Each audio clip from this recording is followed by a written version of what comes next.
नमस्कार दोस्तों, आप सभी का स्वागत है हमारे सिलेक्शन पक्का यूट्यूब चैनल में। आज हम जीके का जो यूपी पुलिस कांस्टेबल की जीके है उसका डे 39 की क्लास करने जा रहे हैं, जिसमें हम साइंस की 6th क्लास जो है वो करने जा रहे हैं। इसके बाद एक क्लास और होगी और उसके बाद पूरी साइंस जो है उसमें कवर हो जाएगी। ठीक है, तो कंप्लीट बायोलॉजी इस क्लास में करेंगे, जैसे मानव शरीर, पाचन, श्वसन, रोग और टीकाकरण, इनसे संबंधित क्वेश्चन जो है हम इसमें करने वाले हैं। ये जो क्लास है ये सभी कॉम्पिटिटिव एग्जाम्स जो वनडे एग्जाम है, जैसे एसएससी, रेलवे, डिफेंस के एग्जाम हुए और आपके बैंकिंग, इनके लिए तो बनाई ही गई है। लेकिन स्पेशली अगर मैं बात करूं तो यूपी पुलिस कांस्टेबल के लिए स्पेशली जो है क्लास बनाई गई है दोस्तों। वैसे तो ये क्लास अग्निवीरों के लिए भी बहुत ज्यादा इंपॉर्टेंट होने वाली है, क्योंकि यहां से डायरेक्ट क्वेश्चन जो है वो पेपर में आपके आएंगे। तो बिना टाइम वेस्ट किए हम स्टार्ट करते हैं आज की क्लास को। और देखिए, एक और इम्पोर्टेंट इंफॉर्मेशन आप लोगों के लिए है कि पूरी यूपी पुलिस कांस्टेबल की एक प्लेलिस्ट जो है हमने अपने चैनल पे बना के रखी हुई है। आप पूरी जीके के लिए प्लेलिस्ट में जाके पूरी जीके जो है वो देख सकते हैं। उसके बाद अग्निवीर जीके के लिए भी एक अलग से प्लेलिस्ट बनी हुई है, और अग्निवीर जो आपके मॉक टेस्ट हैं, सैंपल पेपर हैं, उनके लिए भी आर्मी अग्निवीर सैंपल पेपर्स की एक सीरीज बनी हुई है, जिसमें अभी तक मैं टोटल 5 जो पेपर हैं वो करा चुका हूं और 6ठे पेपर जो है वो आपका कराने जा रहा हूं। ठीक है, तो ऐसे ही हम आर्मी अग्निवीर के लिए 30 जो सैंपल पेपर हैं वो करेंगे। और जैसे ही ये साइंस खत्म होगी, हम यूपी पुलिस कांस्टेबल के लिए भी एक मॉक टेस्ट की सीरीज यहाँ पे स्टार्ट करने वाले हैं। तो चलिए स्टार्ट करते हैं बिना टाइम वेस्ट किए हम अपने क्वेश्चन को। आप क्वेश्चन देखिए। पहला क्वेश्चन बोलता है कि which organ purify blood in human body, की मानव शरीर में रक्त को शुद्ध करने वाला अंग कौन सा है। तो भाई, मानव शरीर में रक्त को जो शुद्ध करता है वो करता है किडनी। किडनी करती है रक्त का, ब्लड का प्यूरिफाई करती है। ब्लड को क्या करती है? ब्लड को प्यूरिफाई कौन करती है? किडनी करती है। ठीक है, गुर्दा करता है, वृकक करता है। ठीक है, अब देखिए, जो गुर्दा है, ठीक है, जो गुर्दे होते हैं, जो किडनी होते हैं, वो शरीर से यूरिया और विषैले पदार्थों को जो है वो बाहर निकाल देते हैं, एक्सक्रीट कर देते हैं। ठीक है, अब क्वेश्चन आता है कि मानव शरीर में कितनी किडनियां हैं। मानव शरीर में कितनी किडनियां हैं? तो मानव शरीर में कितनी किडनियां हैं? 2 किडनी है भाई साहब। मानव शरीर में कितनी किडनीज होती हैं?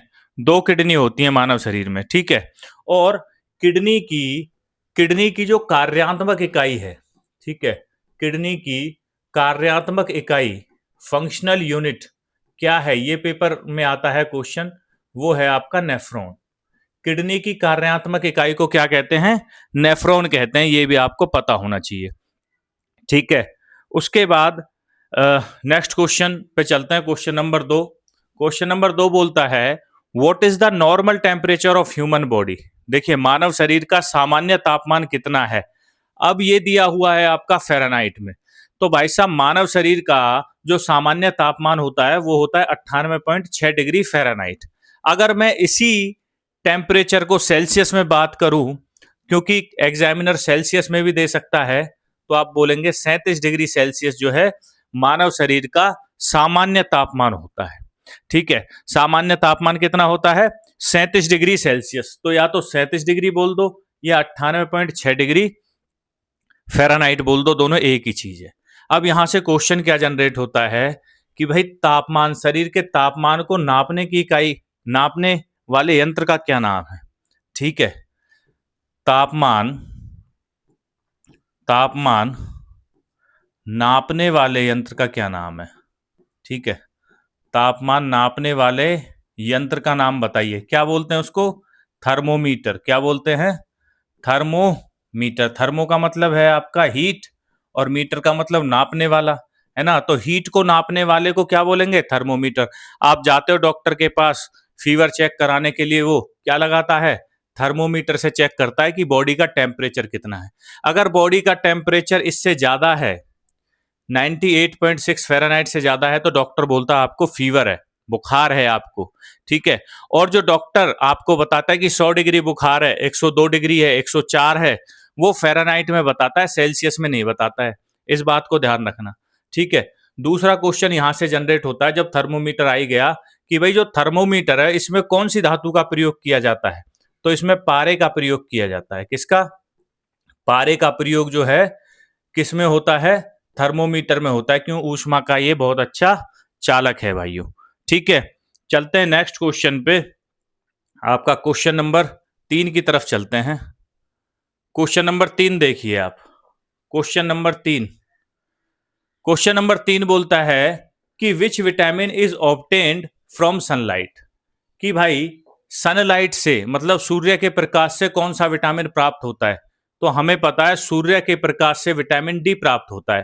ठीक है, विटामिन डी जो है वो सुबह सुबह की धूप में प्रचुर मात्रा में मिलता है। अगर सुबह की धूप आप लोगे तो विटामिन डी जो है आपको प्रचुर मात्रा में मिलेगा, और ये जो है ये त्वचा के लिए बहुत ज्यादा इंपॉर्टेंट है भाइयों। ठीक है, त्वचा में ये बनता है, और इससे होता क्या है? हड्डियां मजबूत होती हैं। क्या होता है? हड्डियां मजबूत इससे होती हैं। अब आप बोलोगे हड्डियां कैसे मजबूत होती हैं इससे? तो इसका एक प्रोसेस है, इससे हड्डियां मजबूत होती हैं। देखिए, जो विटामिन डी है ये हमें मिलता है सूरज के प्रकाश से मिलता है, सुबह के प्रकाश से, सूरज के सुबह के प्रकाश से जो विटामिन डी मिलता है। ठीक है, और विटामिन डी जितना शरीर में होगा उतना ही कैल्शियम बनेगा, उतना ही क्या होगा? कैल्शियम बनेगा। और कैल्शियम जो है हड्डियों को मजबूत करने वाला एक महत्वपूर्ण क्या है? आपका कैल्शियम है। ठीक है, जो है कैल्शियम, इससे हड्डियां जो हैं वो बहुत मजबूत होती हैं। अगर कैल्शियम आपकी बॉडी में कम बन रहा है इसका मतलब आपकी हड्डियां वीक हैं। ठीक है, तो कहीं ना कहीं वो डिपेंड करता है विटामिन डी पे। विटामिन डी अगर आपके बॉडी में प्रचुर मात्रा में है तो बॉडी उतना ही कैल्शियम बनाएगी और हड्डियां मजबूत होंगी। ठीक है, अब यहां से क्वेश्चन उठता है कि भाई विटामिन डी की कमी से होने वाले रोग का क्या नाम है। ठीक है, क्वेश्चन आता है कि विटामिन डी की विटामिन डी की कमी से होने वाले रोग का नाम, होने वाले रोग का नाम बताइए भाई साहब। ये क्वेश्चन पेपर में पूछा जाता है। रोग का नाम क्या है बताइए? रिकेट्स। बच्चों में क्या होता है? रिकेट्स होता है। रिकेट्स से होता क्या है? हड्डियां जो हैं वो कमजोर हो जाती हैं। ठीक है, नेक्स्ट क्वेश्चन पे चलते हैं। आपका क्वेश्चन नंबर 4।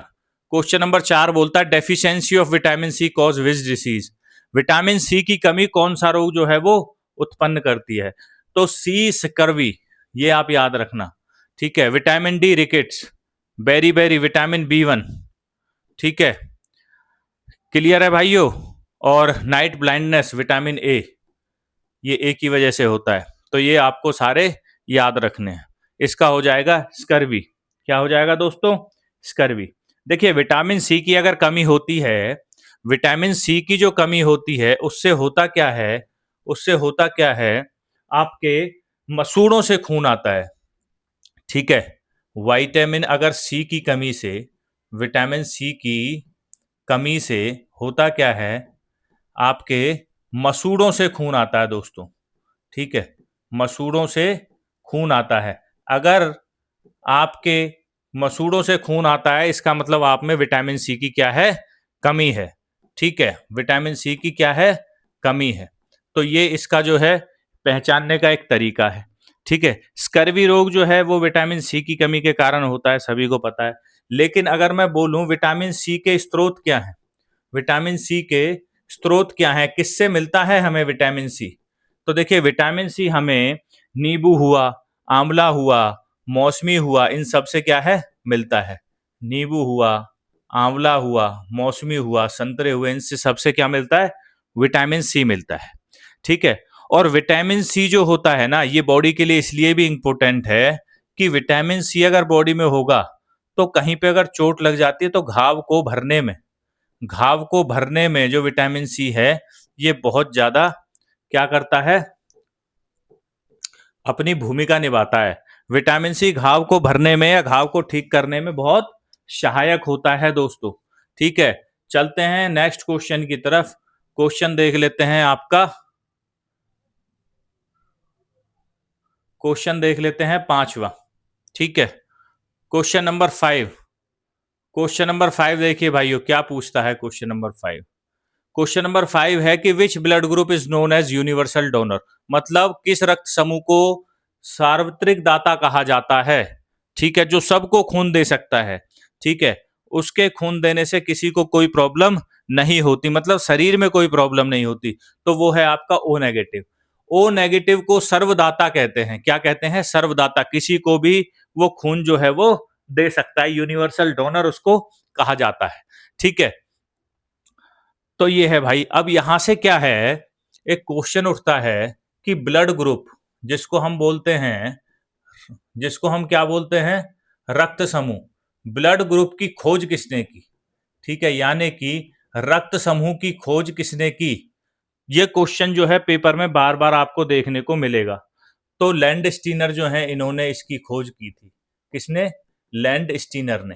ये आप नाम याद रखेंगे, ब्लड ग्रुप की खोज करने वाला कौन था? लैंड स्टीनर था।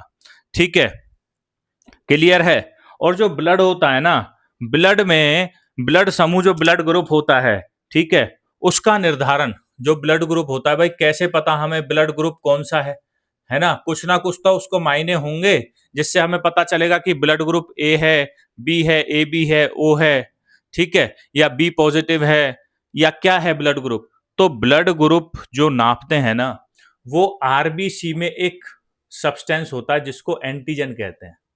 ठीक है, ध्यान रखना, आरबीसी में क्या होता है? एंटीजन होता है, और इस एंटीजन की वजह से ही हमें पता चलता है कि किसी व्यक्ति का ब्लड ग्रुप क्या है। ठीक है, तो आरबीसी में उपस्थित एंटीजन जो होते हैं, एंटीजन, यही निर्धारित करते हैं कि ब्लड ग्रुप जो है वो क्या होगा किसी भी व्यक्ति का। क्लियर है दोस्तों? ये क्वेश्चन भी पेपर में पूछा जा सकता है। क्वेश्चन नंबर 6 पे चलते हैं। विच blood group is called the universal recipient. ठीक है, किस रक्त समूह को सर्वग्राही कहा जाता है, सार्वत्रिक ग्राही या सर्वग्राही कहा जाता है? तो वो है आपका A B positive. A B positive जो है, ये किसी से भी ब्लड जो है वो ले सकता है भाइयों। ठीक है, किसी से भी ब्लड ले सकता है ए बी पॉजिटिव, कोई दिक्कत नहीं है। कोई भी दिक्कत पेशेंट को नहीं होगी अगर ए बी पॉजिटिव उसका ब्लड ग्रुप है, तो वो किसी का भी जो है ब्लड ले सकता है। ठीक है, दूसरा, इसे यूनिवर्सल क्या कहा जाता है? रिसिपेंट कहा जाता है, सर्वग्राही कहा जाता है। ठीक है,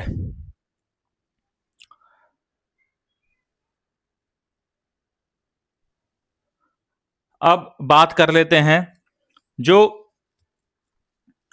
ए बी रक्त समूह वाले व्यक्ति हैं, उनमें रक्त में एंटीबॉडी नहीं होता। ठीक है, ए बी वाले जो होते हैं, ए बी जिनका ब्लड ग्रुप होता है, ए बी ब्लड ग्रुप वाले व्यक्ति जो होते हैं, उनके ब्लड में क्या नहीं होता? बताइए। उनके ब्लड में एंटीबॉडी नहीं होता।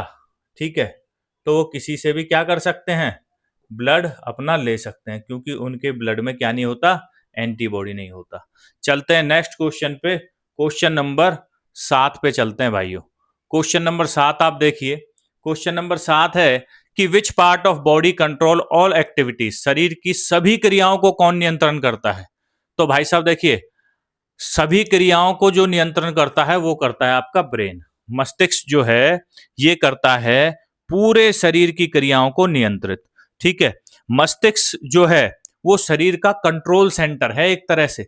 ठीक है, ब्रेन को क्या कहते हैं? बॉडी का ब्रेन को क्या कहते हैं? कंट्रोल सेंटर कहते हैं। ठीक है, कंट्रोल यूनिट बोल दो या कंट्रोल सेंटर बोल दो, कंट्रोल सेंटर है भाई साहब फुल बॉडी का। ये कौन? आपका मस्तिष्क। ठीक है, अब क्वेश्चन आता है कि मस्तिष्क का सबसे बड़ा भाग कौन सा है?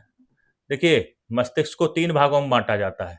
ठीक है, लेकिन अगर मैं बात करूं मस्तिष्क का सबसे बड़ा भाग कौन सा है, तो वो है आपका सेरिब्रम। क्या है? सेरिब्रम जो है मस्तिष्क का सबसे बड़ा भाग है, ये आपको याद रखना है।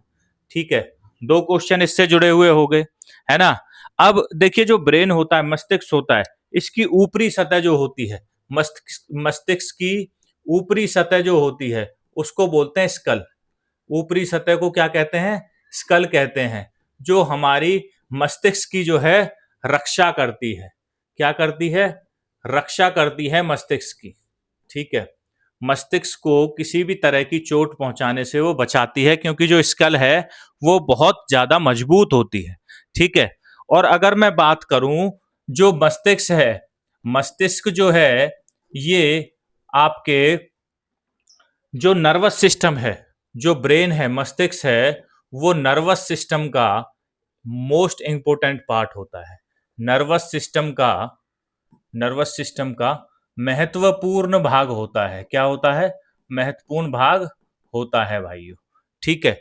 और लास्ट जो इंपॉर्टेंट क्वेश्चन है जो पूछा जा सकता है कि ब्रेन का वेट कितना होता है? ब्रेन का वेट कितना होता है, यानी कि वजन कितना होता है ब्रेन का? तो ब्रेन का औसत वजन अगर मैं बात करूं तो 1.4 किलोग्राम होता है। मनुष्य के मस्तिष्क का वजन जो है 1.4 किलोग्राम होता है भाइयों। क्वेश्चन नंबर 8 पे चलते हैं। क्वेश्चन नंबर 8 बोलता है कि मानव हृदय में कितने कक्ष होते हैं? मानव हृदय में कितने कक्ष होते हैं, कितने चैम्बर होते हैं? तो मानव हृदय में भाई साहब 4 चैम्बर होते हैं। ठीक है। मानव हृदय में कितने चैम्बर होते हैं? 4 चैम्बर होते हैं। 2 आलिंद होते हैं, 2 निलय होते हैं। ठीक है। 2 आलिंद होते हैं, 2 आलिंद होते हैं और 2 निलय होते हैं। आलिंद बोलते हैं जिससे जो है हृदय में जो है पंपिंग करता है ना, हृदय ब्लड की, है ना, जो हार्ट है वो पंपिंग करता है। आलिंद का मतलब जहां से खून आता है और निलय का मतलब जहां से खून जाता है। ये एक तरह से पंपिंग का सिस्टम है। ठीक है। तो 4 इसमें क्या होते हैं? चैम्बर्स होते हैं। 2 आलिंद होते हैं और 2 निलय होते हैं। हार्ट जो है ये ब्लड को, इसका कार्य क्या है? ह्यूमन हार्ट का कार्य क्या है? ये आपसे पूछ लिया जाता है। कार्य क्या है? ब्लड को पंप करना, ब्लड को पंप करके पूरे शरीर तक पहुंचाना। ठीक है। ब्लड को पंप करना और पंप करके पूरे शरीर तक पहुंचाना ही इसका कार्य है। ठीक है। अगर मैं बात करूं एक सामान्य हार्ट बीट कितनी होती है? सामान्य हार्ट बीट आपने सुना होगा, हार्ट बीट डॉक्टर नापते हैं। सामान्य हार्ट बीट कितनी होती है? वो होती है 72 प्रति मिनट। 1 मिनट में 72 बार अगर दिल धड़क रहा है, इसका मतलब वो मनुष्य जो है वो बिल्कुल ठीक है। ठीक है। चलते हैं नेक्स्ट क्वेश्चन पे। क्वेश्चन नंबर देख लेते हैं भाई साहब आपका 9। क्वेश्चन नंबर 9 देखिए आप क्या कहता है। क्वेश्चन नंबर 9 बोलता है which vitamin help in blood clotting? रक्त का थक्का जमाने में कौन सा विटामिन जो है वो सहायक है? तो इसमें रक्त का थक्का जमाने में विटामिन के जो होता है ये सहायक होता है ना। ये जो रक्त का थक्का है उसको जमाता है। अगर भाई साहब बॉडी में विटामिन के की कमी है, विटामिन के की कमी अगर बॉडी में है, तो अगर चोट लग जाती है तो रक्त को जो है बहने से, रक्त के बहने से जो है व्यक्ति की जान भी जा सकती है, क्योंकि ब्लड जो है उसकी क्लॉटिंग होगी नहीं, और क्लॉटिंग नहीं होगी तो ब्लड जो है वो कंटिन्यू फ्लो होता रहेगा। इसलिए विटामिन के जो है बॉडी के लिए बहुत ज्यादा जरूरी है। विटामिन डे क्या करता है? रक्त का थक्का बनाता है। ठीक है। ब्लड क्लॉटिंग हो जाती है, जैसे कहीं पे आपको चोट लगती है ना, आप उस चोट को थोड़ी देर के लिए दबा देते हो, है ना, तो जिसमें विटामिन के ज्यादा होगा और तुरंत उसका खून जो है वो रुक जाएगा, ब्लड रुक जाएगा, उसका बहेगा नहीं। लेकिन कई कई बंदों का आपने देखा होगा कि भाई चोट लग जाती है और खून नहीं रुकता। वो इसलिए नहीं रुकता कि उनमें विटामिन के की जो है वो कमी होती है, या बहुत देर में रुकता है। उन लोगों में भी विटामिन के की कमी होती है दोस्तों। ठीक है। तो देखिए रक्तस्राव जो है वो बढ़ जाता है। दूसरा, विटामिन के का मुख्य स्रोत क्या है? विटामिन के जो है इसका स्रोत क्या है? तो मुख्य रूप से जो हरी सब्जियां होती हैं, क्या होती हैं? हरी सब्जियां जो होती हैं या ग्रीन वेजिटेबल्स जो होती हैं, वो विटामिन के की, ग्रीन वेजिटेबल्स जो हैं विटामिन के उनमें प्रचुर मात्रा में पाया जाता है। ठीक है। अब क्वेश्चन आता है कि विटामिन के की खोज किसने की? विटामिन के की खोज किसने की? ये भी क्वेश्चन पूछा जा सकता है। तो विटामिन के की खोज करने वाले थे हेनरिक डैम। कौन थे?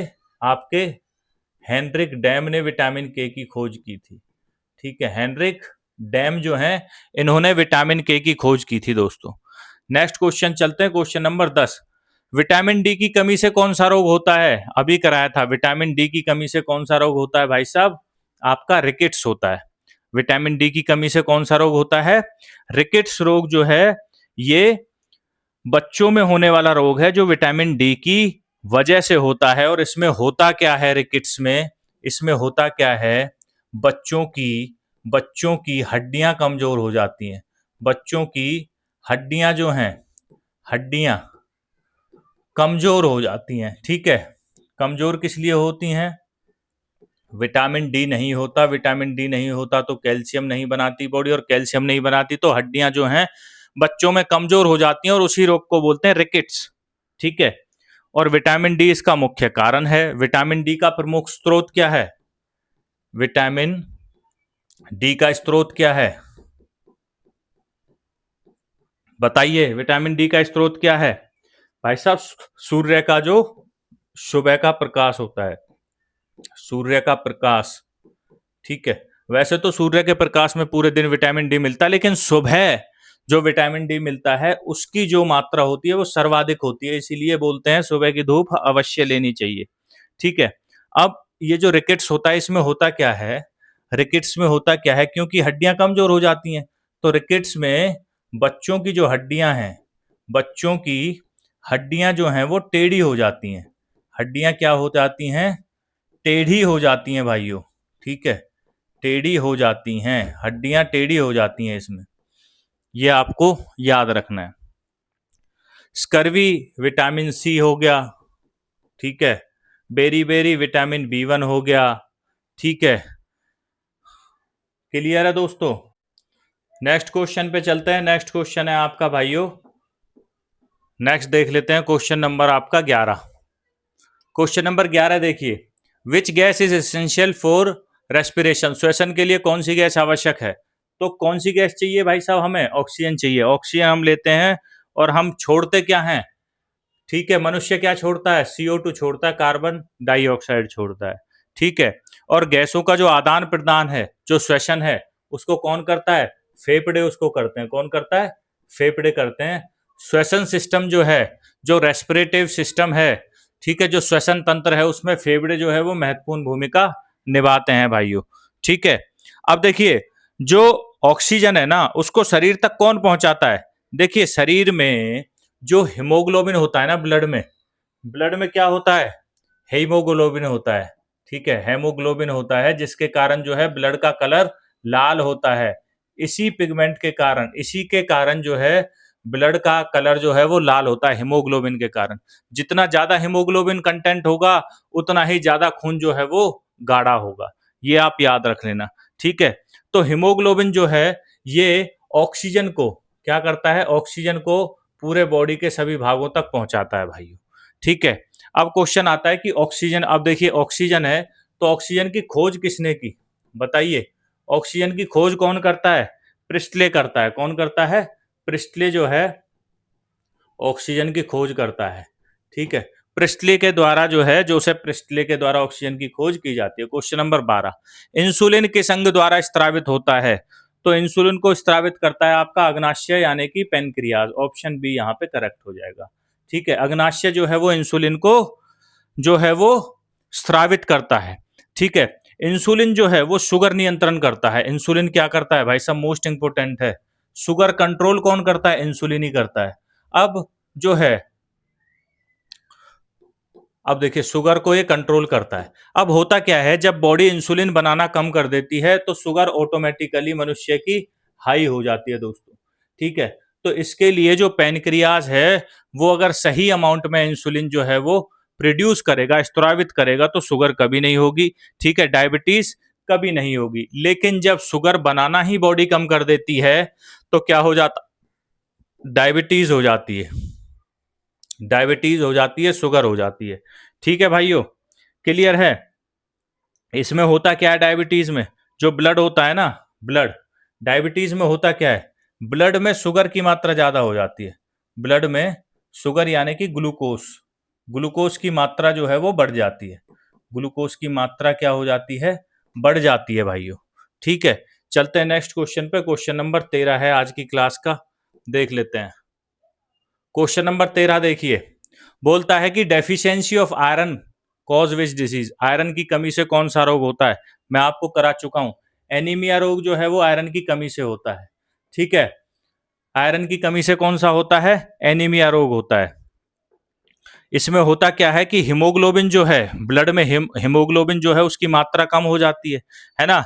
और क्योंकि उसकी मात्रा कम हो जाती है, इसीलिए जो एनीमिया रोग है इसमें कमजोरी और थकान जो है वो बहुत होती है। और जो हीमोग्लोबिन है, जो आयरन है, इसके लिए हमें क्या खाना चाहिए, क्या खाना चाहिए, पालक खाना चाहिए, ठीक है, या हरी सब्जियां खाना चाहिए। हरी सब्जियां जो हैं ये इसका मुख्य स्रोत है। ठीक है, हरी सब्जियां क्या हैं, आयरन का या हीमोग्लोबिन का आपका अच्छा स्रोत है। ठीक है, और जो एनीमिया होता है इसमें शरीर क्या है, पीला होने लगता है। क्या होने लगता है, पीला होने लगता है, क्योंकि खून की, बोलते हैं ना, खून की कमी है, बोलते हैं ना डॉक्टर्स कि भाई खून की कमी है, शरीर जो है वो पीला होने लगा। पीला इसीलिए होता है क्योंकि उसमें एनीमिया रोग जो है वो हो जाता है, डेफिशिएंसी ऑफ आयरन, आयरन की कमी हो जाती है। क्वेश्चन नंबर 14, किस विटामिन की कमी से रतौंधी रोग होता है। तो रतौंधी मैं आपको बता चुका हूं, विटामिन ए की कमी से होता है। विटामिन ए की कमी से कौन सा होता है, रतौंधी रोग होता है, नाइट ब्लाइंडनेस जिसे हम कहते हैं। ठीक है, वो होता है।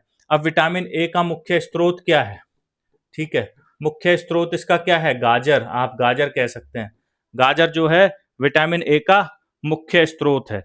ठीक है, अब विटामिन ए का जो है वो नाम क्या है, विटामिन ए का रासायनिक नाम क्या है, आप बोलोगे रेटिनॉल बोलते हैं विटामिन ए को। क्या बोलते हैं, रेटिनॉल। ये भी आप याद रखेंगे।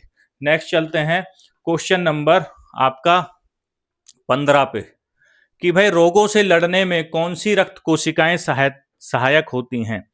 तो रक्त कोशिकाएं, अगर रोगों से लड़ने की बात है तो WBC, जिसको हम व्हाइट ब्लड कॉर्पुलस बोलते हैं, वो जो है श्वेत रक्त कणिकाएं, वो शरीर की रोग प्रतिरोधक क्षमता को बढ़ाती हैं भाई साहब, और रोगों से लड़ने के लिए यही जो है वो जिम्मेदार हैं, यही लड़ती हैं रोगों से। ठीक है, आरबीसी क्या करता है, ठीक है, आरबीसी क्या करता है, ये क्या करता है, आरबीसी, इसमें हीमोग्लोबिन होता है, तो ये क्या करता है, ऑक्सीजन जो है, ऑक्सीजन कैरी करता है, ऑक्सीजन कैरी करता है। ठीक है, लेकिन डब्ल्यूबीसी क्या करती हैं, वो रोगों से लड़ती हैं। ठीक है, रोगों से वो लड़ती हैं। और जो शरीर में हमारा इन्फेक्शन होता है ना, इसका डब्ल्यूबीसी का जो कार्य है वो शरीर में होने वाले इन्फेक्शन, ठीक है, इन्फेक्शन से हमें बचाती हैं, इन्फेक्शन से बचाती हैं डब्ल्यूबीसी।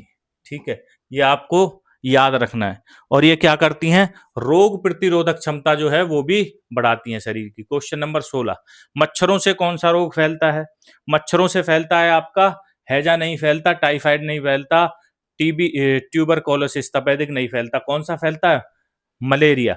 मलेरिया जो है ये मच्छरों से फैलता है, और वो कौन सा मच्छर है जिससे मलेरिया जो है वो फैलता है, वो है आपका एनाफ्लीज मच्छर। कौन सा है, एनाफ्लीज मच्छर जो है, इसके काटने से जो है मलेरिया हो जाता है भाइयों, मलेरिया फैलता है एनाफ्लीज मच्छर के काटने से। ठीक है, ये हो गया।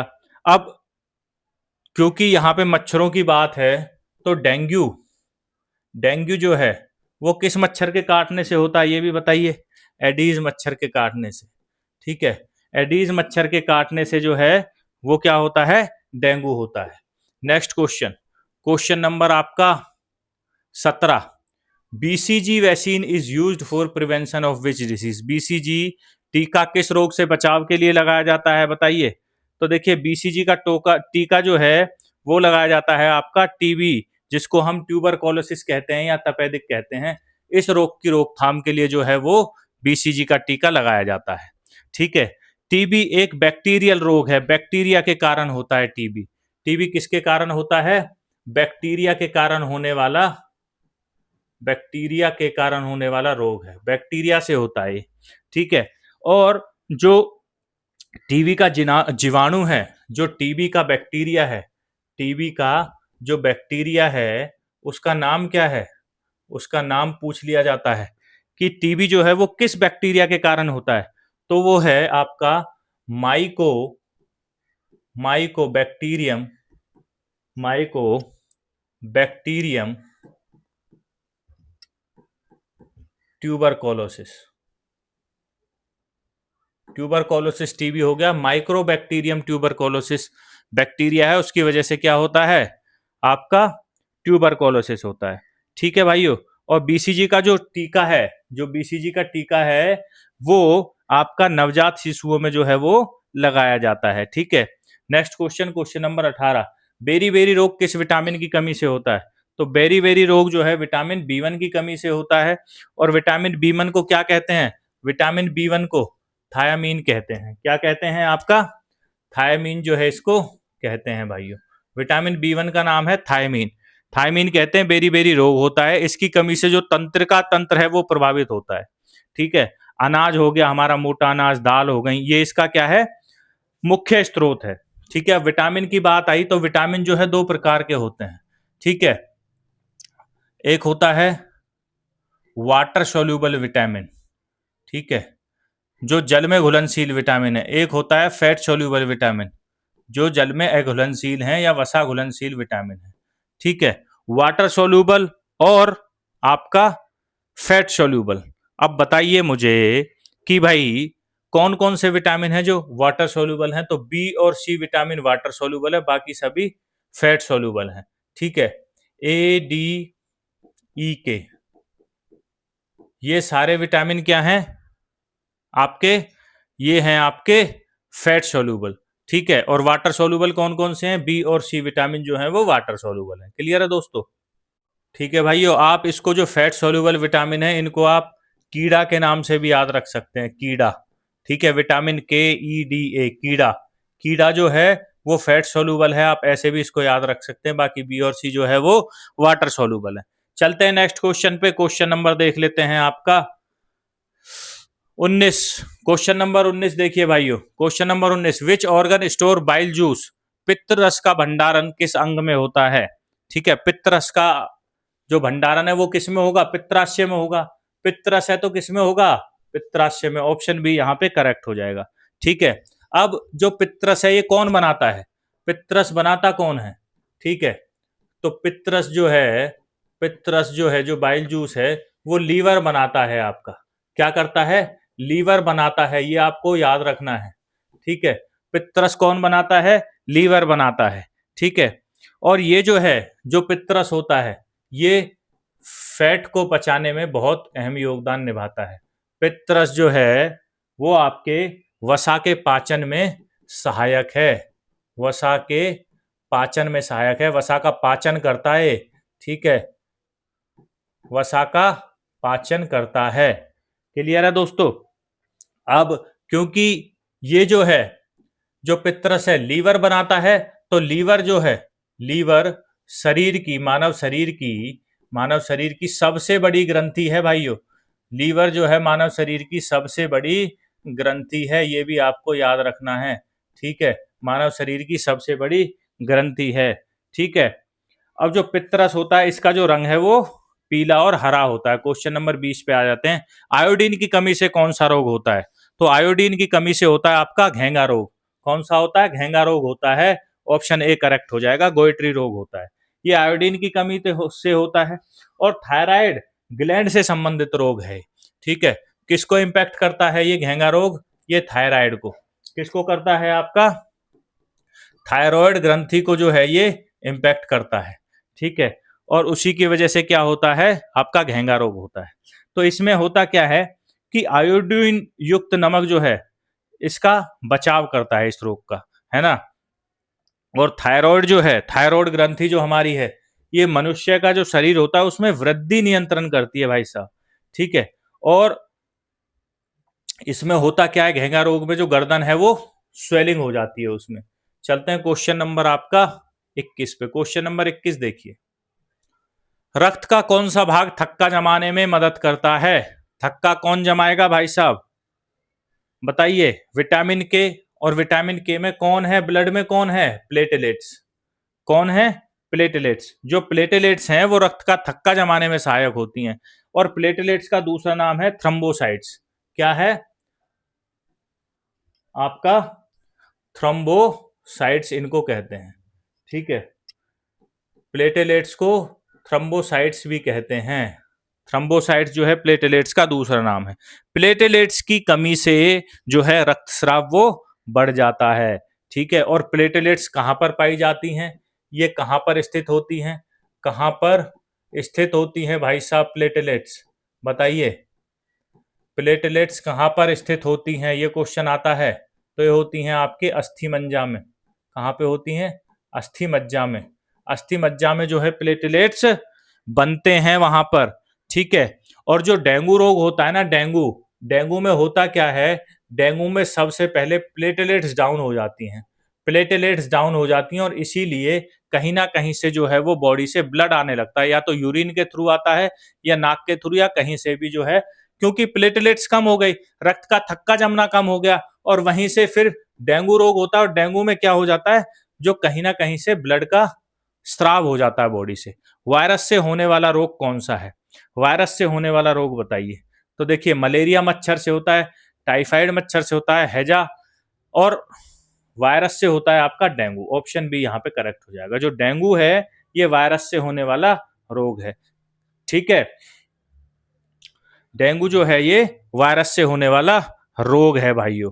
ठीक है, डेंगू एक वायरल रोग है। किस मच्छर के काटने से होता है, एडीज मच्छर के काटने से होता है। एडीज मच्छर के काटने से क्या होता है, आपका डेंगू जो है वो होता है ये एक वायरल रोग। इसमें होता क्या है, प्लेटलेट्स कम हो जाती हैं। ठीक है, प्लेटलेट्स क्या है, कम हो जाती हैं। प्लेटलेट्स कम होती हैं इसमें, इस रोग में। ठीक है, इससे होता क्या, तेज बुखार आता है और शरीर में जो है वो दर्द होता है। नेक्स्ट क्वेश्चन पे चलते हैं। क्वेश्चन नंबर आपका 23। Which organ is mainly responsible for digestion. पाचन के लिए मुख्य रूप से कौन सा अंग जिम्मेदार है, बताइए। पाचन कौन से अंग सबसे ज्यादा जिम्मेदार है, तो वो है आपका स्टमक, जिसको अमाशय कहते हैं। अमाशय पाचन के लिए सबसे ज्यादा जो है वो महत्वपूर्ण भूमिका निभाता है। इसमें क्या पाया जाता है, HCl पाया जाता है, जो भोजन को पचाता है। ठीक है, पेप्सिन एंजाइम जो है वो प्रोटीन में पचाता है। Next question, question number 24। Polio शरीर के किस भाग को प्रभावित करता है। पोलियो जो है शरीर के भाई साहब नर्वस सिस्टम, जिसको हम तंत्रिका तंत्र कहते हैं, इसको प्रभावित करता है। ठीक है, तंत्रिका तंत्र को प्रभावित करता है आपका पोलियो। ठीक है, इससे क्या होता है, इससे पोलियो से होता क्या है, लकवा मार जाता है। क्या होता है, लकवा मार जाता है भाई साहब शरीर को। ठीक है, इसीलिए बोलते हैं पोलियो की जो वैक्सीन है, ठीक है, वो जो है बहुत इंपॉर्टेंट है। पोलियो की जो 2 बूंदें पिलाई जाती हैं ना, वो बहुत जरूरी हैं, बच्चों को पिलानी चाहिए। और भारत में अगर मैं बात करूं तो भारत को 2014 में पोलियो मुक्त कर दिया था भाई साहब। क्या कर दिया था, पोलियो मुक्त कर दिया था। ठीक है, पोलियो मुक्त कर दिया गया था। कब कर दिया गया था पोलियो मुक्त, कब कर दिया गया था भाई साहब, 2014 में। नेक्स्ट क्वेश्चन पे चलते हैं। ठीक है, अभी थोड़ा स्पीड अप हम करेंगे क्योंकि हमारे 24 क्वेश्चन हुए हैं, लंबी थोड़ी क्लास हो रही है। स्वस्थ त्वचा के लिए कौन सी विटामिन आवश्यक है। जो त्वचा के लिए जो विटामिन है वो सबसे ज्यादा इंपॉर्टेंट कौन सी है,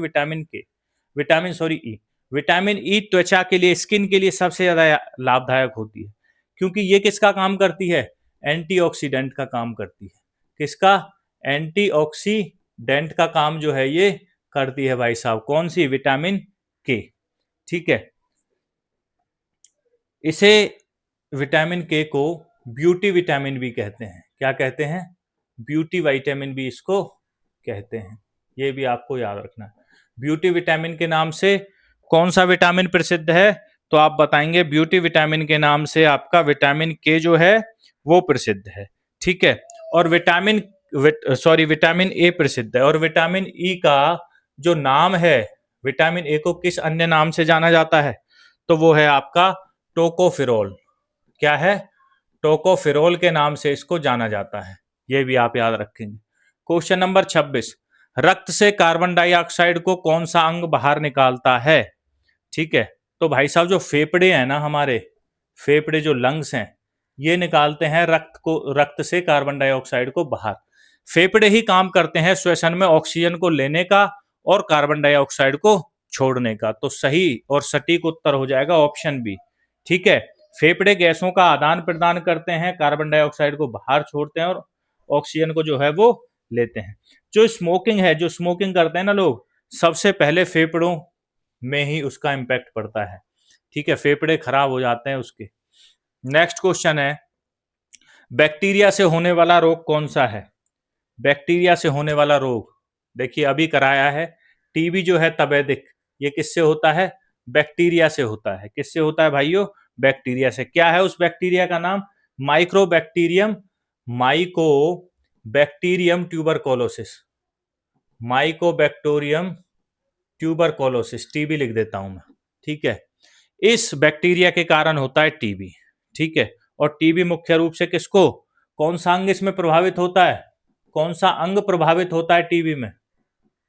टीबी में कौन सा अंग प्रभावित होता है? तो भाई साहब इसमें फेफड़े जो हैं, फेफड़े प्रभावित होते हैं। ठीक है, फेफड़े जो हैं इसमें प्रभावित होते हैं। जो फेफड़े के जो छिद्र होते हैं जिनसे ऑक्सीजन हमारे अंदर आती है, कार्बन डाइऑक्साइड बाहर जाती है, वो ब्लॉक हो जाते हैं इसमें। और इससे बचाव के लिए बीसीजी का टीकाकरण किया जाता है। बीसीजी का टीकाकरण इसी से बचाव के लिए किया जाता है। ठीक है, नेक्स्ट क्वेश्चन है 28वां, स्वस्थ मनुष्य की औसत नाड़ी गति कितनी है? मतलब एवरेज पल्स रेट की बात कर रहा है। ठीक है, पल्स रेट क्या होती है आपकी? हृदय की, है ना, वो कितनी है? 72 पर मिनट। क्या है? 72 पर मिनट होता है। ठीक है, पल्स को कलाई पर महसूस किया जा सकता है और व्यायाम करने पर पल्स रेट जो है वो बढ़ जाता है भाई साहब। ठीक है, नेक्स्ट क्वेश्चन चलते हैं, क्वेश्चन नंबर अपना 29 की तरफ चलते हैं भाइयों। क्वेश्चन नंबर 29 क्या है? देखिए, क्वेश्चन नंबर 29 है कि मसूड़ों से खून आना किस विटामिन की कमी का लक्षण है? बता चुका हूं पहले ही, विटामिन सी की वजह से जो है मसूड़ों में खून आता है। कौन सा रोग है? स्कर्वी रोग। कौन सा रोग है? स्कर्वी रोग इसको बोलते हैं। ठीक है, स्कर्वी रोग जो है इसकी कमी से क्या होता है? मसूड़ों से खून आता है, विटामिन सी की कमी से होता है। आंवला हुआ आपका, ठीक है, नींबू हुआ, विटामिन सी के जो हैं वो आपके स्रोत हैं, मुख्य स्रोत हैं। विटामिन सी जो है, एक तो ये रोग प्रतिरोधक क्षमता बढ़ाता है। ठीक है, आप याद रखना, रोग प्रतिरोधक क्षमता, रोग प्रतिरोधक क्षमता जो है ये बढ़ाता है। ठीक है, विटामिन सी बढ़ाता है। दूसरा, विटामिन सी क्या करता है? घाव भरने में सहायक है ये। कहीं पे चोट लग जाती है तो घाव को भरने में ये सहायक है भाई साहब। विटामिन सी जो है वो घाव को भरने में सहायक है, चोट को ठीक होने में सहायक है। क्वेश्चन नंबर 30, कौन सी रक्त वाहिकाएं फेफड़ों से शुद्ध रक्त हृदय तक लाती हैं? कौन सी रक्त वाहिकाएं हैं जो भाई साहब फेफड़ों से शुद्ध रक्त लाती हैं हृदय तक? तो वो है आपका फुफ्फुसीय सिरा। फुफ्फुसीय सिरा जो है ऑप्शन बी यहाँ पे करेक्ट हो जाएगा। पल्मोनरी वीन इसको बोलते हैं, फुफ्फुसीय सिरा बोलते हैं। ठीक है, फुफ्फुसीय सिरा जो हैं ये शुद्ध रक्त ले जाती हैं। ठीक है, फेफड़ों से हृदय तक इनका काम है रक्त को पहुंचाना। और जो आर्टरी है, जो फुफ्फुसीय धमनी है, ये क्या करती है? अशुद्ध रक्त ले जाती है। ठीक है, धमनियां अशुद्ध रक्त ले जाती है पल्मोनरी, और पल्मोनरी जो सिरा है ये शुद्ध रक्त को ले जाती है। ठीक है, नेक्स्ट क्वेश्चन चलते हैं, क्वेश्चन नंबर है आपका 31, मानव शरीर की सबसे बड़ी ग्रंथि कौन सी है? तो मानव शरीर की सबसे बड़ी जो ग्रंथि है वो है आपकी लीवर, यकृत जिसको बोलते हैं, मानव शरीर की सबसे बड़ी ग्रंथि है। ठीक है, यहाँ पे किसका निर्माण होता है? ठीक है, किसका निर्माण करता है? यह पित्तरस का निर्माण करता है, पित्तरस का निर्माण करता है भाई साहब लीवर। ठीक है, ये आपको याद रखना है, पित्तरस का निर्माण कौन करता है? लीवर करता है पित्तरस का निर्माण, है ना। और लीवर एक और काम करता है, ये विषैले पदार्थों को जो है वो शरीर से निकालता है, हटाता है। ठीक है, और लीवर में होने वाला एक रोग है जिसको बोलते हैं जॉन्डिस। क्या बोलते हैं? जॉन्डिस जिसको बोलते हैं। क्वेश्चन नंबर 32, मानव शरीर की सबसे छोटी हड्डी कौन सी है? मानव शरीर की सबसे छोटी हड्डी है आपकी स्टेप्स। स्टेप्स जो है ये मानव शरीर की सबसे छोटी हड्डी है, कान में पाई जाती है, मिडिल ईयर में जो है ये पाई जाती है। ठीक है, सुनने की प्रक्रिया में इसका महत्वपूर्ण योगदान है भाइयों। ठीक है, वैसे तो कान में 3 प्रकार की हड्डियां पाई जाती हैं, जिनमें से सबसे छोटी जो होती है वो स्टेप्स ही होती है। ठीक है, इसकी जो लंबाई है अगर हम बात करें लगभग 3 mm की इसकी लंबाई होती है स्टेप्स की भाई साहब। ठीक है, और सबसे बड़ी हड्डी की बात करूं, ठीक है, सबसे बड़ी हड्डी कौन सी होती है? सबसे बड़ी हड्डी कौन सी होती है मानव शरीर की? वो होती है फीमर। कौन सी होती है? फीमर होती है। कहाँ की होती है? जांग में होती है। कहाँ पर होती है? जांग में होती है। ठीक है, नेक्स्ट क्वेश्चन पे चलते हैं। क्वेश्चन नंबर आपका 33। क्वेश्चन नंबर 33 देखिए, मानव शरीर की सबसे बड़ी हड्डी कौन सी है? वही आ गया भाई साहब। मानव शरीर की सबसे बड़ी हड्डी कौन सी है? फीमर है। कौन सी है? फीमर। ऑप्शन सी यहाँ पे करेक्ट हो जाएगा। यह जांग की हड्डी है, शरीर की सबसे बड़ी हड्डी है। शरीर का भार जो है वो यही सहन करती है और ये सबसे मजबूत हड्डियों में से मानी जाती है भाई साहब। ठीक है, नेक्स्ट क्वेश्चन में चलते हैं कि वयस्क मानव शरीर में कितनी हड्डियां होती हैं? वयस्क मानव शरीर में 206 हड्डियां होती हैं कुल। कितनी हड्डियां होंगी? 206 हड्डियां होंगी। अगर हम बच्चों की बात करें तो बच्चों में हड्डियों की संख्या अधिक होती है, पर जैसे जैसे शरीर बढ़ता रहता है बहुत सारी हड्डियां एक दूसरे से जुड़ जाती हैं और फाइनली 206 हड्डियों से जो है वयस्क मानव शरीर, जिसको अडल्ट ह्यूमन बॉडी कहते हैं, वो बन जाती है। ठीक है, हड्डियां क्या है? शरीर को स्ट्रक्चर देती हैं, एक प्रकार का आकार जो है वो हड्डियों की वजह से ही होता है। ठीक है, जो अस्थि मज्जा है, अस्थि मज्जा वो रक्त कोशिकाएं बनाती हैं। अस्थि मज्जा कौन बनाता है? भाई ये भी तो क्वेश्चन है कि अस्थि मज्जा का निर्माण कौन करता है? अस्थि मज्जा का निर्माण जो है वो रक्त कोशिकाएं करती हैं। का निर्माण रक्त कोशिकाएं करती हैं। ये आप याद रखेंगे। कौन करता है? रक्त कोशिकाएं करती हैं। ठीक है भाइयों, अस्थि मज्जा का निर्माण कौन करता है? रक्त कोशिकाएं करती हैं। क्वेश्चन नंबर आपका चलते हैं 35 की तरफ। क्वेश्चन नंबर 35 देखिए कि भाई आंखों की रोशनी के लिए कौन सा विटामिन आवश्यक है? मैं आपको बता चुका हूं, विटामिन ए सबसे इंपॉर्टेंट है आंखों के लिए। ठीक है, इसकी कमी से, विटामिन ए की कमी से कौन सा रोग होता है? विटामिन ए की कमी से रतौंधी रोग होता है, जिसको नाइट ब्लाइंडनेस कहते हैं। रतौंधी रोग इसकी कमी से होता है। और विटामिन ए के जो स्रोत हैं, विटामिन ए के जो स्रोत हैं वो हम गाजर जो है इसको मानते हैं, और पपीता भी इसका एक बढ़िया स्रोत है। ठीक है, विटामिन ए का। विटामिन ए को किस नाम से जाना जाता है? रेटिनॉल। ये नाम भी आप याद रख लेना, विटामिन ए को रेटिनॉल भी कहा जाता है दोस्तों। ठीक है, क्वेश्चन नंबर 36, विटामिन B12 की कमी से कौन सा रोग होता है? विटामिन B12 की कमी से होता है आपका एनीमिया रोग। क्या होता है? एनीमिया। इसमें होता क्या है? जो आरबीसी होती हैं, ठीक है, विटामिन B12 जो होता है, विटामिन B12 की बात करूं तो ये आरबीसी के निर्माण में, आरबीसी रेड ब्लड कॉर्पुसल्स, ठीक है, रेड ब्लड कॉर्पुसल्स के निर्माण में, लाल रक्त कणिकाओं के निर्माण में, ठीक है, योगदान निभाता है। ठीक है, योगदान निभाता है, रेस्पॉन्सिबल होता है। कौन? Vitamin B12। ठीक है, इसकी कमी से कमजोरी महसूस होती है। विटामिन B12 कम होगा तो आरबीसी कम होंगी, आरबीसी कम होगी तो क्या होगी? कमजोरी होगी शरीर में। क्या होगी? कमजोरी महसूस होगी। ठीक है, बोलते हैं खून की कमी आ गई। तो इसके स्रोत क्या हैं? मुख्य रूप से दूध और अंडे खाओ भाई। दूध और अंडे जो है इसका मुख्य स्रोत हैं। ठीक है, विटामिन B12 का। और यह तंत्रिका तंत्र के लिए भी आवश्यक है दोस्तों। और अगर मैं इसके नाम की बात करूं, विटामिन B12 को किस नाम से जाना जाता है? ठीक है, तो वो है आपका कोबालामाइन। कोबालामाइन जो है इसका नाम है भाइयों। ठीक है, विटामिन ए का क्या है? रेटिनॉल। विटामिन आपका B12 का क्या है? कोबालामाइन। कोबालामाइन जो है इसका नाम है। नेक्स्ट क्वेश्चन पे चलते हैं। क्वेश्चन नंबर है आपका 37। एड्स किस वायरस की के कारण होता है? एड्स जो है वो किस वायरस के कारण होता है? तो वो होता है आपका HIV। HIV किसको कहते हैं? HIV का पूरा नाम बताइए भाइयों। HIV का पूरा नाम क्या है? तो देखिए, HIV का जो पूरा नाम है वो है आपका human immuno deficiency virus. Human की जो इम्यूनो जो पावर होती है उसकी कमी का वायरस है, उसमें कमी लाता है, इम्यून सिस्टम में कमी लाता है HIV। ठीक है, इम्यून सिस्टम को जो है कमजोर कर देता है, जो रोग प्रतिरोधक क्षमता है उस पर हमला कर देता है, उसको बिल्कुल कमजोर कर देता है HIV वायरस जो होता है। और उसी के कारण क्या होता है, एड्स हो जाता है भाइयों।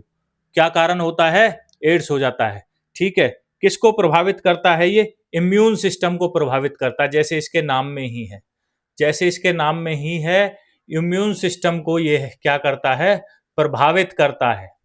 ठीक है, इम्यून सिस्टम को प्रभावित करता है कौन, कौन करता है, HIV।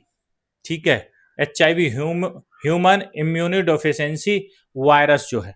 अब क्वेश्चन पेपर में कई बार एड्स का पूरा नाम पूछ लिया जाता है, एड्स का पूरा नाम क्या है, तो एड्स का पूरा नाम है आपका एक्वायर्ड, ये भी आपको याद रखना है भाई साहब, नोट डाउन कर लेना, एक्वायर्ड इम्यूनो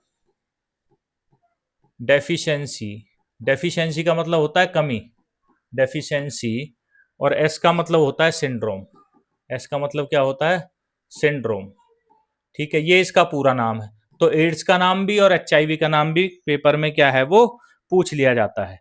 ठीक है, ये होता कैसे है, असुरक्षित यौन संबंध बनाने से जो है वो होता है एड्स। ठीक है, नेक्स्ट चलते हैं क्वेश्चन नंबर 38 पे। रेबीज के टीके की खोज किसने की, रेबीज के टीके की खोज करता है लुईस पास्चर। ठीक है, लुईस पास्चर साहब जो हैं ये रेबीज के टीके की जो है वो खोज करते हैं। ठीक है, रेबीज जो है संक्रमित कुत्ते के काटने से फैलता है भाई साहब। ठीक है, इन्फेक्शियस जो डॉग होता है उसके काटने से रेबीज जो है वो फैलता है, और ये प्रभावित करता है आपका तंत्रिका तंत्र को। किसको प्रभावित करता है, तंत्रिका तंत्र को जो है ये प्रभावित करता है। ठीक है, क्या, आपका रेबीज जो है, रेबीज के टीके जो है वो लगाए जाते हैं, उसकी खोज लुईस पास्चर करते हैं। और रेबीज को हाइड्रोफोबिया भी कहा जाता है। रेबीज का दूसरा नाम क्या है, हाइड्रोफोबिया, ये आप याद रखेंगे, हाइड्रोफोबिया इसका दूसरा नाम है भाइयों। ठीक है, क्लियर है दोस्तों। नेक्स्ट चलते हैं क्वेश्चन नंबर 39 की तरफ। क्वेश्चन नंबर 39 देखते हैं क्या बोलता है। मलेरिया परजीवी की खोज किसने की, मलेरिया परजीवी की खोज की थी रोनाल्ड रोस ने। किसने की थी, रोनाल्ड रोस जो है मलेरिया परजीवी की खोज करते हैं। ठीक है, मलेरिया पे शोध ये करते हैं, इन्हें इसके लिए नोबेल पुरस्कार मिलता है। ठीक है, और जो मलेरिया है, मलेरिया जो है, मलेरिया किसके कारण से होता है, किस मच्छर के काटने से होता है, तो होता है एनोफ्लीज मच्छर के काटने से। एनाफ्लीज मच्छर के काटने से जो है वो मलेरिया होता है। क्वेश्चन नंबर 40, क्वेश्चन नंबर 40 है कि रक्तचाप मापने के लिए किस यंत्र का प्रयोग किया जाता है, मतलब ब्लड प्रेशर जो नापते हैं किस यंत्र का प्रयोग किया जाता है। देखिए, ब्लड प्रेशर की मशीन आपने देखी होंगी डॉक्टर्स के पास हॉस्पिटल में, उस मशीन का क्या नाम है, उसका नाम है स्फिग्मेमोनोमीटर, स्फिग्मेमोनोमीटर जो है उसका नाम है। ठीक है, तो ब्लड प्रेशर जो है उसके लिए स्फिग्मेमोनोमीटर का प्रयोग किया जाता है। सामान्य अगर मैं ब्लड प्रेशर की बात करूं, ठीक है, नॉर्मल बीपी कितना होना चाहिए, नॉर्मल बीपी 120 और 88, 120 और 88 mmHg, ये इसकी यूनिट होती है बीपी को नापने की, mmHg। ये क्या है, आपका सामान्य रक्तचाप है। तो देखिए, अगर हाई बीपी होता है, इससे हाई बीपी अगर होता है, उस कंडीशन को क्या कहते हैं, हाइपर टेंशन उसको कहते हैं, कि बंदा जो है वो टेंशन में है। लेकिन अगर लो बीपी है तो उसको कहते हैं हाइपोटेंशन, क्या कहते हैं, हाइपोटेंशन उसको कहते हैं। ठीक है, ये आपको याद रखना है। नेक्स्ट क्वेश्चन पे चलते हैं, क्वेश्चन नंबर 41, रक्तचाप की इकाई क्या है, रक्तचाप की इकाई अभी कराया mmHg, तो mmHg जो है वो रक्तचाप की इकाई है, ऑप्शन बी यहाँ पे करेक्ट हो जाएगा। ठीक है, इसका अर्थ क्या होता है, मिलीमीटर ऑफ मरकरी। Hg किसको कहते हैं, मरकरी को कहते हैं, पारे को कहते हैं Hg। ये भी पूछा जा सकता है पारे का, पारे को किस चीज से दर्शाते हैं, तो Hg से दर्शाते हैं। ठीक है, नेक्स्ट क्वेश्चन है आपका 42वां, कि मनुष्य में प्रति मिनट औसत हृदय गति कितनी होती है। तो औसत हृदय गति जो है वो पल्स रेट जो है वो 72 ही होता है भाई साहब, 72 प्रति मिनट जो है वो होता है। बच्चों में जो हार्ट बीट है वो अधिक होती है, लेकिन वयस्क मनुष्य में, अडल्ट में वो 72 ही होती है।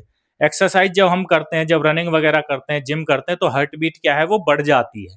ठीक है, हार्ट बीट क्या होती है, बढ़ जाती है, क्योंकि जो ब्लड का सर्कुलेशन है वो तेजी से होता है और हार्ट बीट जो है वो बढ़ जाएगी।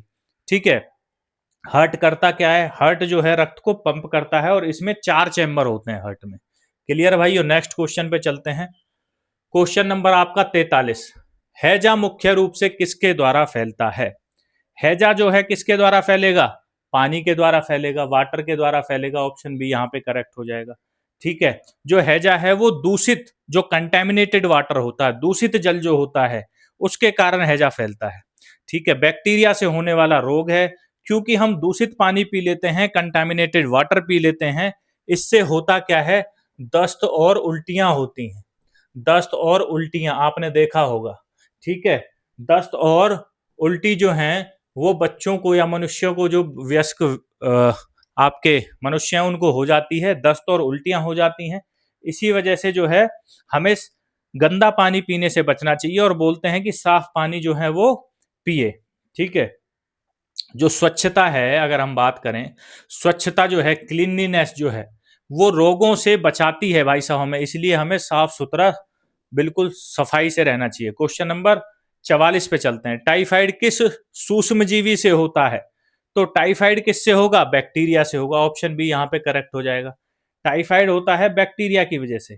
ठीक है, यह भी जो टाइफाइड है, अगर हम कंटेमिनेटेड फूड, जो भोजन है वो खा लेते हैं या पानी होता है उसको पी लेते हैं, उससे होता है। और इसमें लगातार जो है वो बुखार चढ़ता रहता है। टाइफाइड में खतरनाक बीमारी है भाई साहब। नेक्स्ट क्वेश्चन है क्वेश्चन नंबर 45। तपेदिक मुख्य रूप से किस अंग को प्रभावित करता है? देखते ही लगा देना, फेफड़ों को। किसको करेगा भाइयों? फेफड़ों को करेगा। ठीक है, टीबी मुख्य रूप से फेफड़ों को प्रभावित करता है, बैक्टीरियल रोग है। बीसीजी वैक्सीन इसका जो है बचाव करती है, बच्चों में बीसीजी का वैक्सीन जो है लगाया जाता है। ठीक है, किस लिए लगाया जाता है? टीबी की रोकथाम के लिए बच्चों में लगाया जाता है। और लगातार खांसी अगर किसी को होती है तो वो इसका एक प्रमुख लक्षण है। अगर आपको 15-20 दिन से ज्यादा खांसी है तो आप जरूर जांच कराएं कि कहीं अपने फेफड़ों की एक बार जांच करा लें, एक्सरा करा लें, उसमें आपको पता चल जाएगा कि हाँ भाई सब कुछ ठीक है या नहीं है। ठीक है, नेक्स्ट क्वेश्चन है क्वेश्चन नंबर 46। पोलियो के टीके की खोज किसने की? ठीक है, पोलियो के टीके की खोज करते हैं आपके जोनस साल्क। जोनस साल्क जो हैं, साल्क जो हैं, ये करते हैं पोलियो के टीके की खोज, साल्क के द्वारा की जाती है। ठीक है, पोलियो क्या है? एक वायरल डिजीज है। क्या है? वायरल, मतलब वायरस से फैलने वाला है। एक दूसरे के आपके संक्रमण से, एक दूसरे के नजदीक आने से जो है ये फैलता है पोलियो, और बच्चों में ये लकवा पैदा कर देता है ना। तो ये है, 2014 में भारत को क्या कर दिया गया था? पोलियो मुक्त भारत जो है वो कर दिया गया था। इसकी रोकथाम के लिए 2 बूंद जिंदगी की पोलियो की वैक्सीन जो है वो बच्चों को पिलाई जाती है, और वो आपको अपने बच्चों को पिलानी भी चाहिए। क्वेश्चन नंबर 47 पे चलते हैं। इंसुलिन शरीर में किस पदार्थ को नियंत्रित करता है? इंसुलिन किसको करेगा भाई साहब? रक्त शर्करा को, ब्लड शुगर को। ठीक है, इंसुलिन किसको नियंत्रित करेगा? ब्लड शुगर को। अगर आपकी जो बॉडी है वो सही मात्रा में जो इंसुलिन बना रही है, इसका मतलब जो है, देखिए सबसे पहले जो इंसुलिन है इसका निर्माण कौन करता है, कौन बनाता है? पैनक्रियास रिलीज करती है। ठीक है, कौन रिलीज करता है? पैनक्रियास, आमाशय। आमाशय रिलीज करता है किसको? आपके इंसुलिन को। अगर आमाशय सही मात्रा में इंसुलिन बना रहा है तो ब्लड शुगर नहीं होगी। लेकिन अगर जो इंसुलिन है ये सही मात्रा में रिलीज नहीं हो रहा तो आपको ब्लड शुगर जो है वो हो जाएगी, जिसको हम डायबिटीज कहते हैं। ठीक है, क्या कहते हैं उसको? डायबिटीज। तो ये आप याद रखना। Question number 48। पित्तरस किस अंग द्वारा स्त्रावित होता है? मोस्ट इंपोर्टेंट क्वेश्चन है, पहले भी कराया है। लीवर के द्वारा, ये यकृत के द्वारा जो है स्त्रावित होता है, सीक्रेट होता है। इसको सीक्रेट करता है कौन? लीवर करता है, बाइल जूस को इसको स्रावित करता है। ठीक है, बाइल जूस किस काम आता है? बाइल जूस जो है ये क्या करता है? वसा का वसा का वसा का पाचन करता है।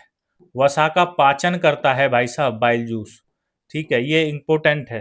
फैट का पाचन कौन करता है? बाइल जूस करता है। और ये कहाँ पर जो है वो स्टोर होता है? कहाँ पर स्टोर होगा ये बताइए? ये पित्राशय में स्टोर होगा, पित्राशय में स्टोर होगा। पित्राशय मतलब गॉल ब्लैडर, ठीक है। गॉल ब्लैडर में, पित्राशय में ये जो है बाइल जूस ये इकट्ठा होता है, वसा के पाचन को ये नियंत्रित करता है, ठीक है। नेक्स्ट क्वेश्चन, क्वेश्चन नंबर आपका 49। पाचन शरीर के किस भाग से शुरू होता है? पाचन की एक प्रक्रिया है और जब हम खाना खाते हैं तो मुख जो है पाचन तंत्र का हिस्सा है और मुख से ही पाचन जो है वो शुरू हो जाता है, ठीक है। क्योंकि हम जब खाना खाते हैं तो सबसे पहले खाने को चबाते हैं और जो हमारे मुंह में लार होती है उसमें पेटियालिन नामक एंजाइम एक होता है, ठीक है। पेटियालिन नामक एंजाइम होता है लार में जो भोजन को जो है चबाने के लिए, और उसको जो है मिक्स उसमें हो जाती है लार, और जो कि फिर हमारे धीरे धीरे पाचन सिस्टम में अंदर चली जाती है। तो अगर हम बात करें कि पाचन शरीर के किस भाग से शुरू होता है तो पाचन शरीर के मुख से शुरू होता है दोस्तों, ठीक है। क्वेश्चन नंबर है आपका 50वां। लार में कौन सा एंजाइम पाया जाता है? लार में पेटियालिन एंजाइम पाया जाता है। कौन सा पाया जाता है? पेटियालिन एंजाइम जो है वो लार में पाया जाता है भाई साहब, ठीक है। इसे सैलिवरी अमाइलेज भी कहते हैं। क्या कहते हैं? इसे सैलिवरी अमाइलेज भी कहते हैं। ये भी आप इसको कह सकते हो। एंजाइम जो है वो लार में पाया जाता है। यह मुख में कार्य करना शुरू करता है, ठीक है। और किसका पाचन करता है? स्टार्च का पाचन ये करता है भाइयों। स्टार्च का पाचन मुख में ही कर लेता है, ठीक है। तो ये थे भाई साहब आज के हमारे यूपी पुलिस कांस्टेबल के 50 जबरदस्त और धमाकेदार क्वेश्चन, जिनको हमने जो है बहुत सटीकता से उड़ाया है। हर एक क्वेश्चन से रिलेटेड क्वेश्चंस को किया है और सारे क्वेश्चन ऐसे हैं जो बार बार एग्जामिनर ने पूछे हैं। आप देखोगे हर क्वेश्चन के सामने मैंने लिखा हुआ है कब कब किस किस एग्जाम में आया है। तो देखिए मोस्ट रिपीटेड क्वेश्चन ये हुए हैं। हर क्वेश्चन 3 या उससे ज्यादा एग्जाम में जो है वो पूछा गया है और उससे रिलेटेड क्वेश्चंस भी मैंने आपको कराए, इसलिए थोड़ी लंबी क्लास ये हो गई है। तो भाई साहब ये जो 50 क्वेश्चन है ये एक तरह से आपके लिए रामबाण है, ठीक है। एक क्लास और कराऊंगा मैं बायोलॉजी की आपको, साइंस की, जिसमें भी मानव शरीर से और आपके पाचन से और रोगों से जुड़ी हुई क्लास कराऊंगा। उसमें पूरा ही आपका कवर हो जाएगा भाई साहब। तो हम जो है इस साइंस की क्लास को कंप्लीट कर देंगे नेक्स्ट क्लास में, और फिर हम एक क्लास रखेंगे रिवीजन के लिए, और रिवीजन की एक क्लास करेंगे 2 से 3 घंटे की। उसमें एक जो है फटाफट रिवीजन करेंगे और रिवीजन के बाद फिर हम स्टार्ट करेंगे आपके यूपी पुलिस के लिए मॉक टेस्ट जो स्टार्ट करने वाले हैं दोस्तों, ठीक है। तो भाई साहब अगर आपको हमारी वीडियो अच्छी लगी हो, हमारा सेशन अच्छा लगा हो, तो चैनल को लाइक करिए, चैनल को सब्सक्राइब करिए और अपने दोस्तों तक पहुंचाना ना भूलें, ठीक है। अपने दोस्तों तक जरूर पहुंचाइए, लाइक करिए, सब्सक्राइब करिए, अपने दोस्तों तक पहुंचाइए, ताकि जो है सही लोगों तक सही कंटेंट पहुंच सके और सही लोगों का जो है वो सिलेक्शन हो, ठीक है भाइयों। अगर आपने सही डायरेक्शन में तैयारी करनी शुरू कर दी, आपको सही मटेरियल मिल गया, अगर आपको ये पता चल गया कि क्या पढ़ना और क्या नहीं पढ़ना, और वही चीज आपको यहाँ कराई जा रही है, तो आपके सिलेक्शन को कोई रोक नहीं सकता मेरे भाइयों, ठीक है। तो सबसे जरूरी चीज है कि आपको पढ़ना क्या है, वो सारी चीज हम आपको यहाँ पे बताएंगे कि आपको जीके में पढ़ना क्या है, कितनी डेप्थ तक जाना है और कितने आसान क्वेश्चन जो है वो करने हैं। वो सारी चीजें आपको यहाँ कराएंगे। सिर्फ आप जुड़े रहिए सिलेक्शन पक्का यूट्यूब चैनल से, और मिलते हैं नेक्स्ट क्लास में भाइयों। तब तक के लिए नमस्कार।